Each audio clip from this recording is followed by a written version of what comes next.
तो व्यास जी महाराज ने बताया, आत्मदेव पुरे तस्मिन् सर्ववेद विशारदः सो तस्मादेशो निष्णातो दुतीव भास्करः। आत्मदेव पुरे तस्मिन् सर्ववेद विशारदः। उस गांव में एक आत्मदेव नाम के ब्राह्मण रहते थे, और वो ब्राह्मण कैसे थे? सर्ववेद विशारद, जिन्होंने वेदों में विशारद की डिग्री यानी पीएचडी की, ऐसे परम विद्वान, परम भागवत। और आगे बताया गया, द्वितीय भास्कर, दूसरे सूर्य के समान तेजवान और ज्ञानवान। घर में किसी प्रकार की कोई कमी नहीं, धन भी है, पैसा वाले हैं, विद्वान भी है, और चेहरे में तेज भी है, द्वितीय भास्कर की तरह। सब कुछ होने के बाद में इनके जीवन में भी कमी। परीक्षित जी, 100% कोई नहीं है। अब इनका विवाह जो है धुंधली के साथ हुआ। इन्हें जो पत्नी प्राप्त हुई धुंधली, पति और पत्नी में 36 का आंकड़ा। परीक्षित जी, पति और पत्नी में 36 का आंकड़ा। अब मनुष्य को 6 चीजें जिंदा जलाती है बगैर अग्नि की।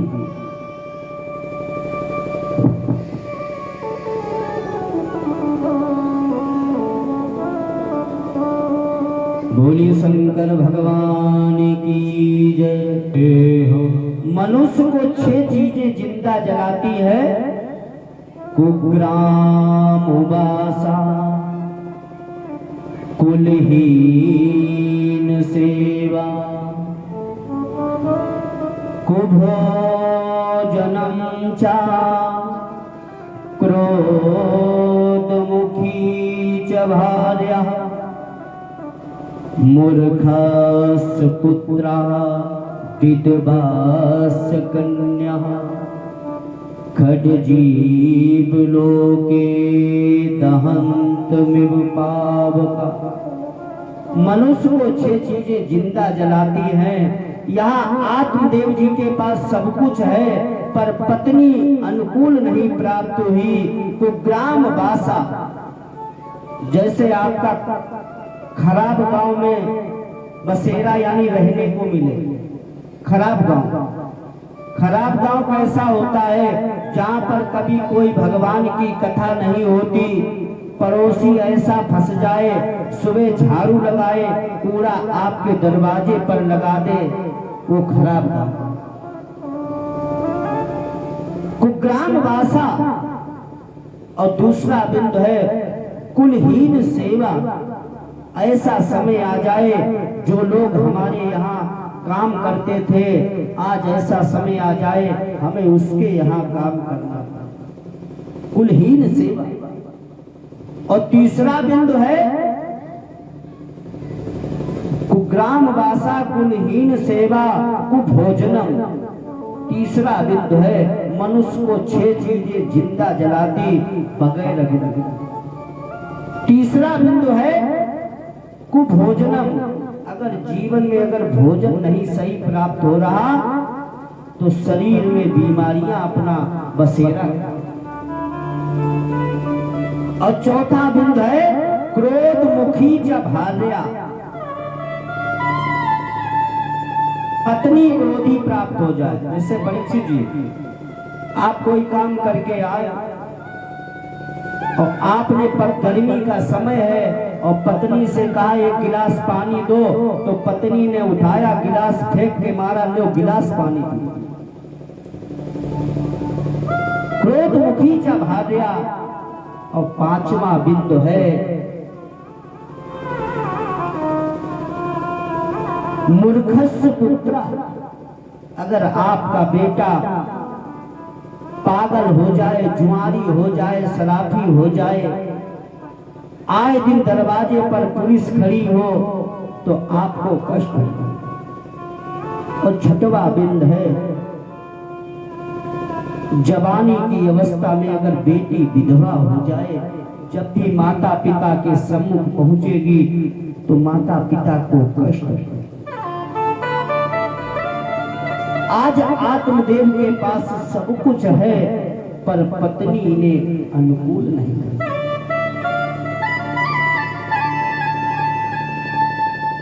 धुंधली उस की नारी, मानो भक्त की ग्रह दशा। धुंधली नारी,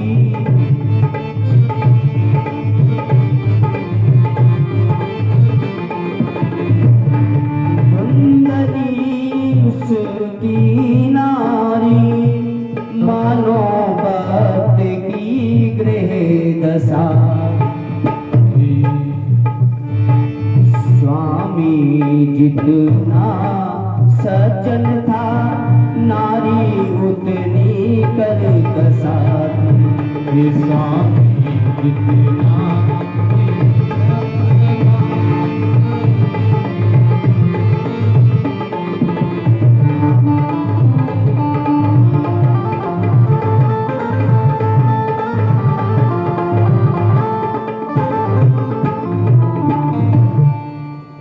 पति और पत्नी में धुंधली और आत्मदेव के बीच में 36 का आंकड़ा। ये महाराज तो सुबह उठकर संध्या बंदन करते थे, भगवान का भजन करते थे, त्रिकाल संध्या करते थे, सुबह दोपहर सूर्यास्त। और इनकी जो पत्नी थी वो सुबह उठती थी, स्नान पूजा कोई क्रिया नहीं, जाकर भोजन बना के रख देती थी। तो आत्मदेव जी ने एक दिन कहा अपनी पत्नी धुंधली से का, ऐसा है हमारा ब्राह्मण कुल में जन्म हुआ, हमारे कुछ नियम है, संस्कार है, और अगर हम अपने संस्कार से हमारा पतन हो जाएगा तो हमारा समाज में कोई सम्मान नहीं करेगा।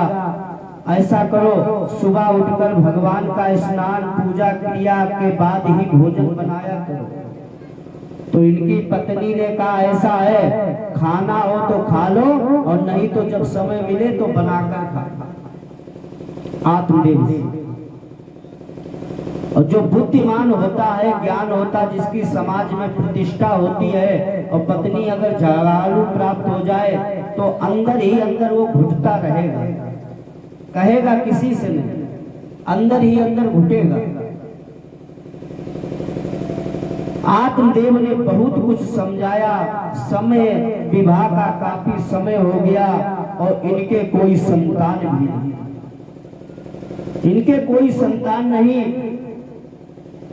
और जब विवाह का ज्यादा समय हो जाए, संतान ना हो, तो मोहल्ले के लोग, पड़ोस के लोग सुबह सुबह चेहरा भी देखना पसंद नहीं करते।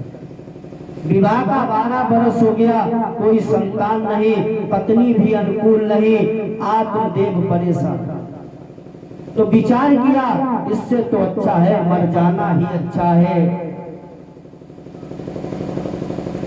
धिग्जीवतम प्रजाहीनम धिग्राम च प्रजा बिना। विचार किया उस राजा को धिक्कार है जिसकी प्रजा कहने में ना हो। धिग्रम, उस घर को भी धिक्कार है जहां पर कोई वंश वृद्धि नहीं हो रही। और उस धन को भी धिक्कार है जहां पर वो धन तो बहुत है पर भगवान के कार्य में नहीं लग रहा। तो आत्मदेव बड़े दुखी होकर मन में विचार कर लिया, अब हमें आत्महत्या। तो जैसे जंगल में जा रहे, तो जंगल में चलते चलते एक सरोवर दिखाई दिया। विचार किया इस सरोवर में कूदकर अपने प्राण शांत कर लें। जैसे आत्मदेव ने जैसे छलांग मारने का विचार किया, उसी समय संत रूप में भगवान प्रकट हो गए। बोलिए गोविंद भगवान की। आत्मदेव का हाथ पकड़ लिया, संत रूपी भगवान ने कहा ये आप क्या कर रहे हैं? हमें आप कोई ग्रस्त मालूम पड़ रहे हो, पर हम तो संत हैं। संत तो जंगल में ही भ्रमण करता है, आप इस जंगल में आकर क्यों छलांग मार रहे हो? तो आत्मदेव ने कहा, मुझे जीने का कोई अधिकार नहीं, मुझे आत्महत्या ही करनी। कहा, आत्महत्या क्यों कर रहे हो? कहा, मेरे विवाह का 12 बरस हो गया, कोई संतान भी नहीं है और मुझे जो है पत्नी भी अनुकूल नहीं प्राप्त हुई है। इससे तो अच्छा मैं अपना शरीर शांत कर लूं। मैं इतना पापी हूं कि मैंने अपने माध्यम से जो भी वृक्ष लगाए, गाय पाली, मेरे कोई उससे भी कोई बछड़ा बछड़ी का जन्म नहीं। पालते या मया धेनुषा बंदवा सर्वदा भवे। मेरे दरवाजे पर जो गाय बंधी, उसके माध्यम से भी कोई बछड़ा बछड़ी का जन्म नहीं हो रहा है। यो मया रोपितो वृक्षो, मैं जिस वृक्ष को लगाता हूँ उस वृक्ष से भी कोई फल नहीं निकलते हैं। अब हम क्या करें?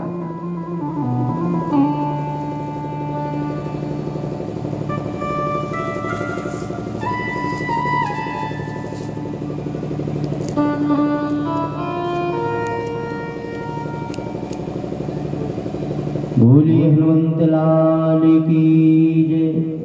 आत्मदेव कहने लगे, महाराज, मैं जो गाय पालता उससे भी कोई बछड़ा बछड़ी का जन्म नहीं होता, मैं जो वृक्ष लगाता उस वृक्ष से भी कोई फल की प्राप्ति नहीं होती। तो संत जी ने कहा, ठहर। जैसे संत रूपी भगवान ने ध्यान लगाया और ध्यान लगाने के बाद में कहा, आत्मदेव, आप इस जन्म की बात कर रहे, आपके तो 7 जन्मों तक कोई संतान ही नहीं, आप संतानहीन हो। जैसे कहा वैसे आत्मदेव कहने लगे, महाराज, अभी तो मैं कुछ विचार कर सकता था, पर आपने कहा 7 जन्मों तक कोई संतान नहीं, मैं आपके चरणों में मत्था पटक कर अपना शरीर शांत। संत रूपी भगवान ने विचार किया, ये ब्राह्मण मेरे चरणों में मत्था पटकेगा तो मुझे ब्रह्म हत्या का पाप लगेगा। कैसा धैर्य?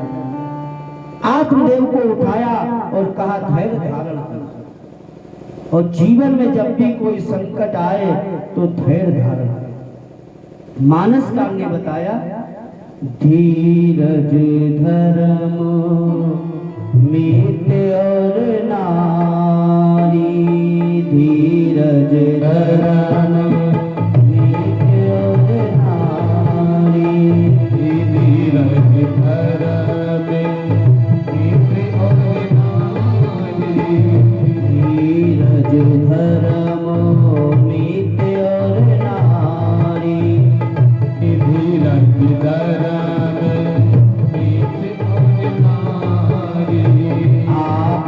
काल परख्यो चारी, आपत्ति काल परख्यो चारी, आपत्ति काल।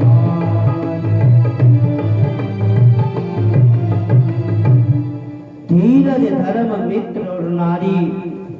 कहा, जब संकट आए, संत रूपी भगवान ने आत्मदेव को उठाया और कहा, जब भी संकट आए तो 4 लोग अगर आपका साथ दे दें तो संकट सहज में कट जाता है। धीरज, संकट के समय अपना धैर्य नहीं खोना चाहिए। संकट के समय धैर्य नहीं खोना चाहिए। कितनी भी आपत्ति विपत्ति आ जाए, कुछ समय धैर्य धारण करो, वो धीरे धीरे समय शांत हो जाएगा। आग जब लगती है तो तेज होती, फिर धीरे धीरे शांत हो जाती। और कहा, अगर संकट के समय मित्र साथ दे दे, पत्नी अगर साथ दे दे तो संकट सहज में कट जाता। इस समय आपको पत्नी का साथ नहीं है, अब आप धैर्य धारण करो तो संत रूपी भगवान ने कहा ऐसा है, मैं आपको फल देता हूँ और ये फल अपनी जो है पत्नी को खिलाना, उसके माध्यम से आपके यहाँ पुत्र। जैसे झोली से फल निकाला आत्मदेव जी को देने के लिए, तो आत्मदेव ने हाथ जैसे बढ़ाया, भगवान ने उसको खींच लिया। तो कहा भाई डॉक्टर लोग दवाई देते तो पहले परहेज बताते, तो कहा महाराज फल हमें दे दो हम रख लें। कहा नहीं, पहले सुनो, इसका कुछ इलाज है, इसका परहेज करना पड़ेगा। कि महाराज क्या फल परहेज करना पड़ेगा? कहा ऐसा है, इस फल खाने के बाद में 1 वर्ष तक आपकी पत्नी पवित्र रहेगी, दान करेगी, दया करेगी और 1 टाइम भोजन करेगी। जैसे कहा आत्मदेव जी से, तो आत्मदेव जी ने विचार किया, हमारी पत्नी तो इतनी करकसा है, अगर कोई कुत्ता भी आ जाए तो फुकनी फेंक के मारे। और करकसा के दिल में, करकसा के अंदर कहीं दया है। और आप मन में भी विचार कर रहे, महाराज से नहीं कह रहे, अगर कहेंगे तो फल नहीं मिलेगा। तो कहा महाराज और बताओ क्या करना पड़ेगा? का 1 वर्ष तक पवित्र रहना पड़ेगा, ब्रह्मचर्य का पालन करना पड़ेगा और 1 टाइम भोजन करना पड़ेगा। आत्मदेव जी मन में विचार कर रहे, हमारी पत्नी सोते सोते मूंगफली 1 किलो खा लेती है, तो ये कैसे? अगर बता देंगे तो फल मिलेगा नहीं। कहा महाराज आप चिंता मत करो, हमारी पत्नी ये सारे नियम कर लेंगे, ये फल हमें। आत्मदेव जी जैसे फल को मिला और अपने घर पर पहुंचे, आत्मदेव बड़े प्रसन्न। आत्मदेव जी ने अपनी पत्नी धुंधली को जो प्रसाद दिया, परीक्षित जी, आत्मदेव जी ने जैसे फल को धुंधली को दिया कि इस फल को खाओ, हमारे यहाँ सुंदर पुत्र का जन्म होगा, ये संत का प्रसाद है। भले आपके भाग्य में नहीं, प्रारब्ध में नहीं, अगर संत का अगर वचन है, संत वचन पलटे नहीं, चाहे पलट जाए ब्रह्मांड का, ये संत का वचन है। हमारे भाग्य में तो नहीं है, प्रारब्ध में नहीं है, पर संत का वचन है, वचन पलट नहीं सकता, चाहे ब्रह्मांड पलट जाए। इस फल का पान करो, समय आने पर सुंदर पुत्र का जन्म होगा। आत्मदेव जी ने फल दिया और जाकर भगवान का भजन करने लगे और पत्नी ने रोना तेज तेज प्रारंभ कर दिया। पत्नी ने जैसे तेज तेज रोना प्रारंभ कर दिया, तो धुंधली की बहन पड़ोस में रहती थी। एक गांव में 2 बहनें होती हैं, कहीं कहीं एक बहन होती तो दूसरी भी शादी पड़ोस में हो जाती।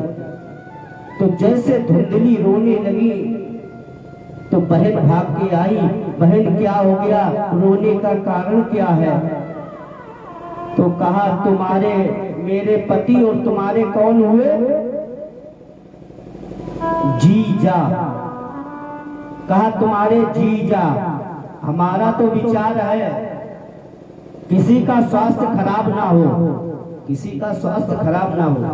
अगर खराब हो वो अस्पताल में भर्ती है, मोहल्ले के लोग, पड़ोसी लोग, रिश्तेदार खूब देखने जाएं, पर साली सलेज को जरूर जाना चाहिए। जैसे साली सलाज पहुंची और मरीज लेटा बेड पर और जैसे कहा जीजा, तो जीजा उठकर बैठ गए। शब्द ही ब्रह्म होता है, जी जाओ यानी मरो मत, जी जा। तो हमारा तो विचार है, पहली बात किसी का स्वास्थ्य खराब ना हो, अगर खराब हो जाए तो सारी सलज को जरूर जाना चाहिए। शब्द ही ब्रह्म होता है। तो कहा तुम्हारे, हमारे पति आपके जीजा ये फल लेकर आए हैं, इस फल को खाओ, खा लो, इस फल को पान करना। तो धुंधली की बहन कहने लगी, अरे इसमें रोने की क्या बात है? हमारा तो विचार है सभी के पति फल लाए, खूब खाओ, खूब सेहत बनाओ, आप रो क्यों रही? ये तो बड़े सौभाग्य की बात है जो पति फल लाए। तो जैसे कहा तो कहा नहीं बहन, आपके जीजा ने ये कहा कि इस फल खाने के बाद में संतान होगी। जैसे संतान की बात सुनी वैसे इसकी बहन चौंक गई, विचार किया ये तो अनर्थ हो जाए। बहन क्यों प्रेम करती थी अपनी बहन से कि इनके कोई संतान नहीं है, इनकी जो भी प्रॉपर्टी है वो सब हमारी हो जाएगी। तो संसार में आज तक सब स्वार्थ से जुड़े, हम भी स्वार्थ से जुड़े हैं। मानसकार ने भी बताया स्वार्थ लाग करे सब प्रीति, स्वार्थ लाग